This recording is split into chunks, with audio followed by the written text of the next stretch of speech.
नमस्कार दोस्तों, एसएससी ज्ञान में आप सभी का स्वागत है। आज हम इस वीडियो में एसएससी एमटीएस 2023 के 16 मई को जो एग्ज़ाम हुआ था उसके जीएस के तीनों शिफ्टों के सभी प्रश्नों को पढ़ेंगे। तो वीडियो में बने रहें। देखते हैं किस टाइप के और कैसे प्रश्न पूछे गए थे। और बच्चों, इस समय एसएससी एमटीएस के एग्ज़ाम भी शुरू हो चुके हैं 2024 के। तो जिन भी बच्चों का आगे एग्ज़ाम है वो एक बार पिछले वर्षों के जीएस के सभी प्रश्नों को अच्छे से रिवीजन कर लें, जिससे आप सभी को एग्ज़ाम में काफ़ी सहायता मिल सके, क्योंकि पिछले वर्षों से हर एक शिफ्ट में कुछ ना कुछ प्रश्न ज़रूर रिपीट किए जाते हैं। तो देखते हैं अपने फर्स्ट शिफ्ट के प्रश्नों को कैसे और कहां से पूछे गए हैं। और अगर वीडियो पसंद आए तो वीडियो को लाइक और चैनल को सब्सक्राइब कर लें, जिससे आप सभी तक एसएससी एमटीएस का जो एग्ज़ाम शुरू है उनके एनालिसिस और पिछले वर्ष के जो भी एग्ज़ाम हुए उनके भी वीडियो टाइम से पहुंच सके। तो बढ़ते हैं अपने फर्स्ट शिफ्ट के प्रश्नों की ओर। पहला प्रश्न पूछा गया है, चौरी चौरा कांड कब हुआ था? तो इसका राइट आंसर था 1922 में यह घटना हुई थी।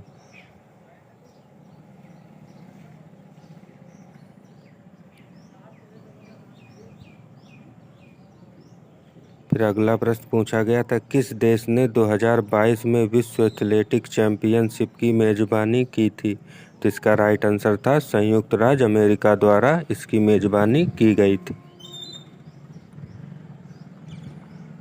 फिर अगला प्रश्न पूछा था, निम्न में से कौन से पुष्पी और बीज धारण करने वाले पौधे अर्थात फेनरोगैस पुष्पोद्भिद हैं? तो इसमें से राइट आंसर था जिम्नोस्पर्म जो है यह पौधे हैं।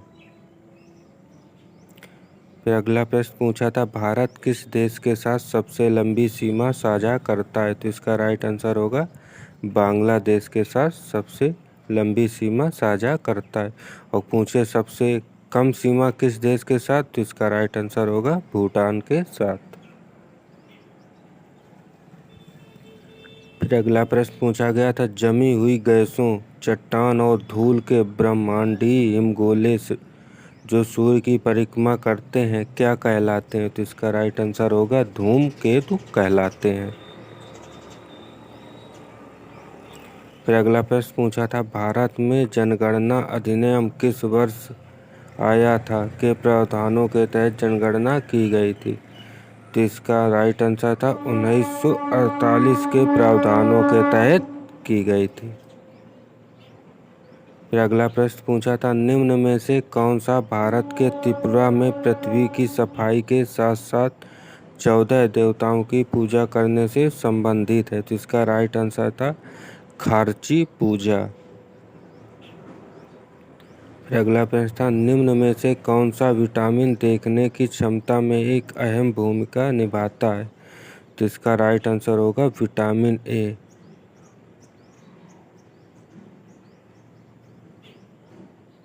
फिर अगला प्रश्न था, कपास उगाने के लिए कितने पाला रहित दिनों की आवश्यकता होती है? तो इसका राइट आंसर था 210 दिन में कपास की खेती तैयार हो जाती है। फिर अगला प्रश्न पुस्तक से था, द व्हाइट टाइगर नामक पुस्तक के लेखक कौन है? तो इसका राइट आंसर था अरविंद अडिगा इसके लेखक हैं। फिर अगला प्रश्न करंट से था, अक्टूबर 22 तक प्रधानमंत्री नरेंद्र मोदी कितने प्रधानमंत्री किसान समृद्धि केंद्रों का उद्घाटन कर चुके हैं? तो इसका राइट आंसर था 600 केंद्र।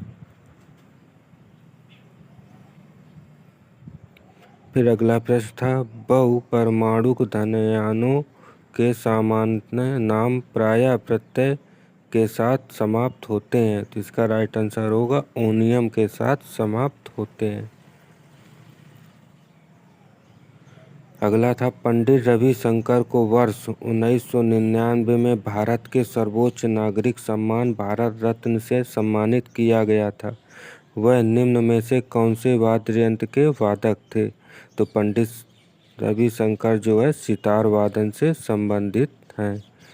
ऑप्शन 4। फिर अगला प्रश्न था, भारतीय संविधान में एकल नागरिकता की विशेषता कहाँ के संविधान से ली गई है? तो इसका राइट आंसर होगा ब्रिटेन के संविधान से। फिर अगला था 1857 के विद्रोह के बाद किस मुगल शासक का अंग्रेजों ने तख्ता पलटकर उसे बर्मा में निर्वासन के लिए भेज दिया था? तो इसका राइट आंसर था बहादुर शाह द्वितीय को। फिर अगला प्रश्न था निम्न में से कौन सा नृत्य युद्ध के हिंदू देवता मुरुगन की अनुष्ठानिक पूजा के दौरान भक्तों द्वारा किया जाने वाला एक नृत्य है? तो इसका राइट आंसर होगा कावड़ी अट्टम। फिर अगला था 5वें खेलो इंडिया यूथ गेम्स 22 का आयोजन 2023 में किस राज्य में किया गया था? तो इसका राइट आंसर था मध्य प्रदेश राज्य में। फिर अगला था अशोक के शिलालेखों में वर्णित जानकारी के अनुसार मौर्य साम्राज्य में कितने प्रमुख राजनीतिक केंद्र थे? तो इसका राइट आंसर था 5 राजनीतिक केंद्र थे। फिर अगला प्रश्न है परिवारों द्वारा प्राप्त राष्ट्रीय आय को क्या कहते हैं? तो इसका राइट आंसर होगा व्यक्तिगत आय, इसे पर्सनल इनकम भी कहते हैं। अगला था निम्न में से किसे दुनिया भर में भारतनाट्यम की सामग्री के रूप में जाना जाता है? तो इसका राइट आंसर था तंजौर बाला सरस्वती को जाना जाता है।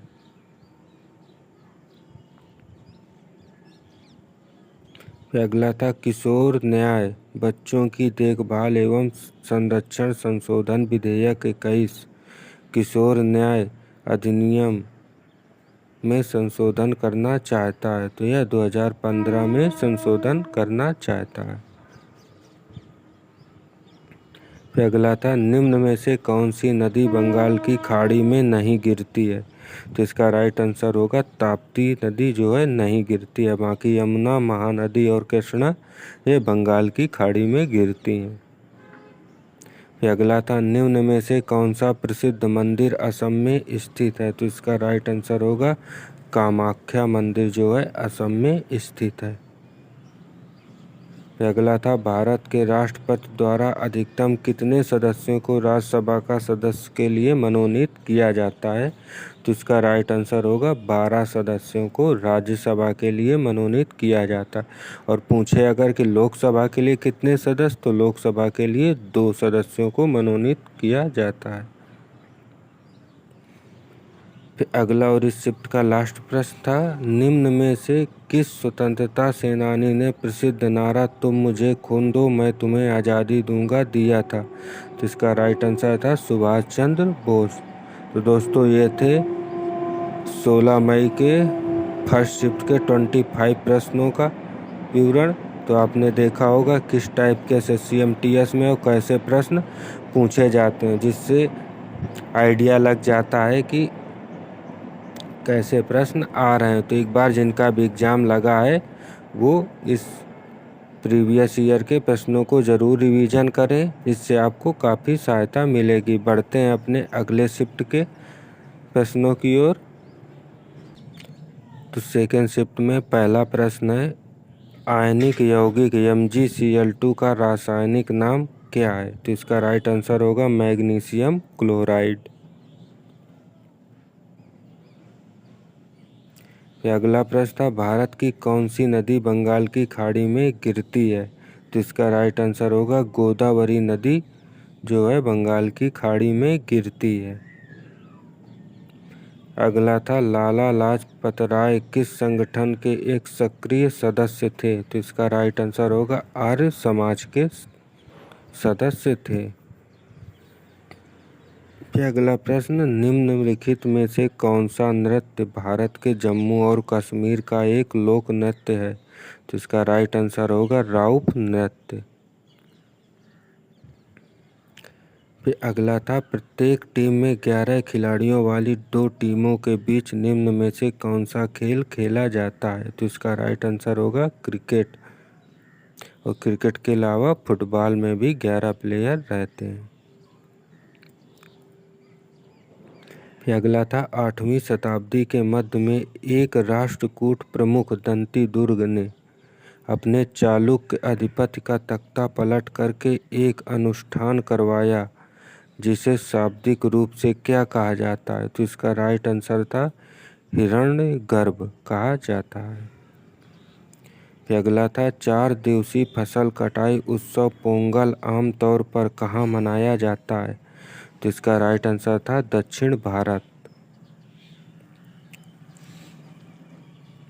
फिर अगला था भारतीय शास्त्रीय नृत्यांगना सोनल मानसिंह को निम्न में से किन पुरस्कारों से सम्मानित किया गया है? तो इसका राइट आंसर होगा पद्म भूषण और पद्म विभूषण से सम्मानित किया गया है।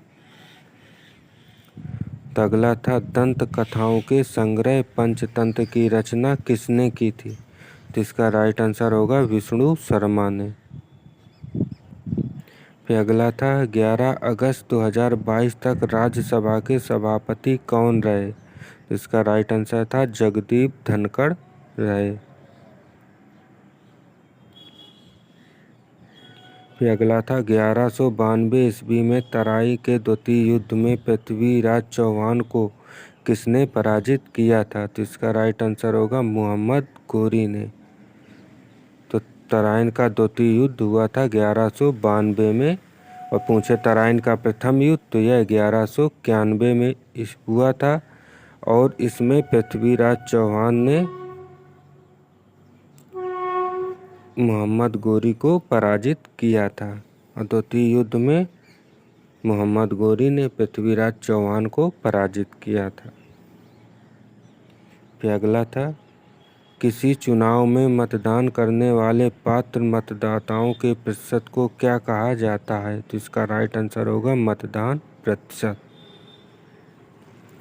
फिर अगला था Tata iron and steel company ने किस सन में स्टील का उत्पादन शुरू किया था? तो इसका राइट आंसर होगा 1912 में शुरू किया था। फिर अगला था मीना अवसादी शैल के एक उदाहरण के बारे में चर्चा करती है निम्न में से यह कौन सा हो सकता है? तो इसका राइट आंसर होगा बलुआ पत्थर। दोस्तों वीडियो पसंद आ रहा हो तो वीडियो को लाइक ज़रूर कर लें और चैनल को सब्सक्राइब कर लें जिससे आप सभी तक ऐसे ही महत्वपूर्ण वीडियो पहुंचते रहें। बढ़ते हैं अगले प्रश्न की ओर। पद्मश्री पुरस्कार पाने वाली पहली भारतीय अभिनेत्री कौन थी? तो इसका राइट आंसर होगा नरगिस दत्त। फिर अगला था कौन सा प्राणी जगत के फाइलम मैमेलिया का एक उदाहरण है? तो इसका राइट आंसर होगा चूहा। फिर अगला था निम्न में से किस फसल को बंगाल का सुनहरा रेशा कहा जाता है? तो इसका राइट आंसर होगा जूट को कहा जाता है।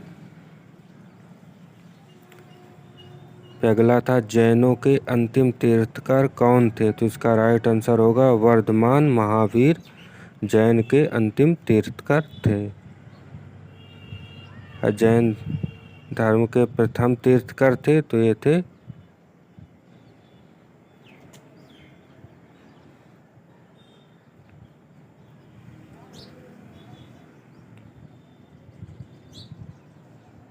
फिर अगला प्रश्न भारत में हर कितने वर्ष के अंतराल पर जनगणना की जाती है? तो इसका राइट आंसर होगा 10 वर्ष के बाद जनगणना की जाती है और पिछली जनगणना 2011 में हुई थी और अगली 21 में होनी थी लेकिन कोरोना की वजह से यह नहीं हो पाई। फिर अगला था निम्न में से कौन सा एक पर्यावरण कार्य नहीं है? तो इसका राइट आंसर होगा अपशिष्ट का संचय पर्यावरण का कार्य नहीं है। फिर अगला था जीडीपी देश की अर्थव्यवस्था का सूचक है। जीडीपी में डी का क्या अर्थ है? तो इसका राइट आंसर होगा डोमेस्टिक। फिर अगला था क्रिकेट में गेंद को मारने पर गेंद मैदान पर दौड़ती हुई निर्धारित सीमा के पार जाती है यह कितने रन के बराबर है? तो इसका राइट आंसर होगा 4 रन के बराबर। फिर अगला था भारतीय संविधान में शासन के मंत्रिमंडलीय समूह को क्या कहा जाता है? तो इसका राइट आंसर होगा यूनाइटेड किंगडम से इसे लिया गया है। फिर अगला और इस शिफ्ट का अंतिम प्रश्न, भारत सरकार के किस विभाग ने अप्रैल 22 में वन हेल्थ पायलट प्रोजेक्ट की शुरुआत की थी? तो इसका राइट आंसर होगा पशुपालन और डेयरी विभाग ने इसकी शुरुआत की थी। दोस्तों ये थे सेकंड शिफ्ट के 25 प्रश्न। अगर वीडियो पसंद आया हो तो वीडियो को लाइक करें और वीडियो को पूरा ज़रूर देखें, क्योंकि ये आपको एसएससी एमटीएस के एग्ज़ाम में यह प्रश्न काफ़ी सहायता देंगे। तो बढ़ते हैं अपनी थर्ड शिफ्ट की ओर। थर्ड शिफ्ट में पहला प्रश्न है, भारत के तेलंगाना का निम्न में से कौन सा पारंपरिक हिंदू त्यौहार देवी महाकाली को समर्पित है? तो इसका राइट आंसर होगा बोनालू त्यौहार। फिर अगला था, निम्न में से कौन पीएम केयर्ड फंड के ट्रस्टियों में से एक हैं? तो इसका राइट आंसर होगा श्री रतन एन टाटा। फिर अगला प्रश्न था, कौन सी जैविक खेती की एक विशेषता नहीं है? तो इसका राइट आंसर होगा मिश्रित कृषि का उपयोग नहीं, यह इसका राइट आंसर। फिर अगला था, कुमारी कमला को वर्ष 1970 में पद्म भूषण से सम्मानित किया गया था। उन्हें किस शास्त्रीय नृत्य शैली के लिए जाना जाता है? तो इनको भारतनाट्यम के लिए जाना जाता है, ऑप्शन 1। और बच्चों शास्त्रीय नृत्य और नृत्यों से संबंधित हर एक शिफ्ट में एसएससी एमटीएस हो या कोई भी एग्ज़ाम एसएससी के सब में एक प्रश्न जरूर पूछा जाता है। तो मैंने शास्त्रीय नृत्य और नृत्य संबंधी एसएससी एमटीएस के सभी एग्ज़ामों में जो भी प्रश्न पूछे गए तो उनको लेकर पूरा एक वीडियो बनाया हुआ है। तो चैनल पे जाकर शास्त्रीय नृत्य संबंधी उस वीडियो को आप लोग ज़रूर देखें, जिससे आपको नृत्य संबंधी सारे प्रश्न तैयार हो जाएंगे और अपने एग्ज़ाम को अच्छे से दे सकेंगे। तो बढ़ते हैं अपने अगले प्रश्न की ओर। अगला प्रश्न है, निम्न में से कौन सी किताब मुल्क राज आनंद द्वारा लिखी गई है? तो इसका राइट आंसर होगा अनटचेबल पुस्तक आनंद द्वारा लिखी गई है। फिर अगला था, मेरठ के सिपाही ने कब मुगल सम्राट बहादुर शाह से मिलने के लिए लाल किले के फाटक पर पहुंचे? तो इसका राइट आंसर था 11 मई 1857 को। फिर अगला प्रश्न था, भारत में सामाजिक समूहों के संबंध में पीवीटीजीएस का क्या अर्थ है? तो इसका राइट आंसर होगा पार्टिकुलरली वल्नरेबल ट्राइबल ग्रुप्स। फिर अगला प्रश्न था, बैंकों को अपने पास तरल परिसंपत्तियों के रूप में कुछ आरक्षित मुद्रा रखना आवश्यक होता है, इसे क्या कहा जाता है? तो इसे कहा जाता है सावधिक चलनिधि अनुपात।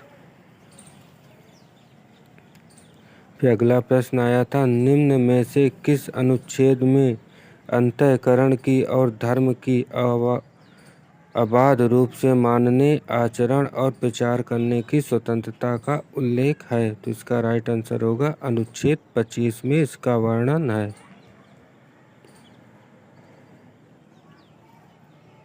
फिर अगला था, एक नाटक में हेमा ने कहा स्वराज मेरा जन्मसिद्ध अधिकार है और मैं इसे लेकर रहूंगी, यह भारतीय स्वतंत्रता सेनानी ने किसने दिया था? तो इसका राइट आंसर था लोकमान्य बाल गंगाधर तिलक ने यह कहा था। फिर अगला था, वे बस्तियां जिनमें मकान एक दूसरे के समीप बनाए जाते हैं क्या कहलाती हैं? तो इसका राइट आंसर था संहत बस्तियां।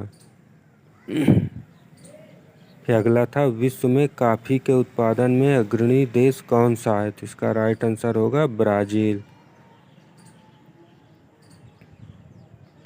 फिर अगला था, निम्नलिखित में से किसने जयपुर शहर की स्थापना की थी? तो इसका राइट आंसर होगा सवाई जयसिंह द्वितीय ने की थी।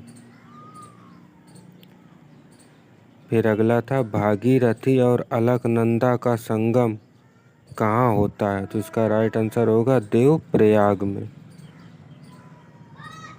फिर अगला था शास्त्रीय नृत्य कथक की उत्पत्ति किस राज्य में हुई थी? तो इसका राइट आंसर होगा उत्तर प्रदेश में। फिर अगला था निम्न में कौन से देश I2U2 शिखर सम्मेलन का हिस्सा हैं? तो इसका राइट आंसर था भारत, इजराइल, संयुक्त अरब अमीरात और अमेरिका। अगला प्रश्न था निम्न में से किस भारतीय खिलाड़ी ने क्रिकेट विश्व कप 1983 में अधिकतम रन बनाए थे? तो इसका राइट आंसर था कपिल देव। और बात करें 1983 15 ओवर वर्ल्ड कप की, तो इसको भारत ने जीता था, उसमें कप्तान थे कपिल देव। और अगर दूसरा 50 ओवर का वर्ल्ड कप जीता था तो भारत ने 2011 में MS धोनी की कप्तानी में दूसरा 50 ओवर का वर्ल्ड कप जीता था। और T20 वर्ल्ड कप पूछे भारत ने कितने जीते हैं? तो ये 2 जीते हैं। एक 2007 में पहला T20 world cup MS Dhoni की कप्तानी में, और दूसरा T20 वर्ल्ड कप 2024 में इस साल जीता है, वो रोहित शर्मा की कप्तानी में। फिर अगला था यूनानियों द्वारा किस मौर्य शासक को अमित्रघात कहा जाता था? तो इसका राइट आंसर था बिंदुसार को कहा जाता था। फिर अगला था निम्न में से कौन वर्ष 1996 में स्पेन के मेनोर्का में अंडर-10 वर्ल्ड चेस चैंपियनशिप जीतने वाला पहला भारतीय है? तो इसका राइट आंसर था P हरिकृष्णा। फिर अगला था निम्न में से कौन सा सौर मंडल का सबसे ठंडा ग्रह है? तो इसका राइट आंसर था यूरेनस। फिर अगला था विदुषी शरण रानी किस वाद्य यंत्र की प्रसिद्ध वादक हैं? तो इसका राइट आंसर होगा सरोद की, ये प्रसिद्ध वाद्य यंत्र वादक हैं।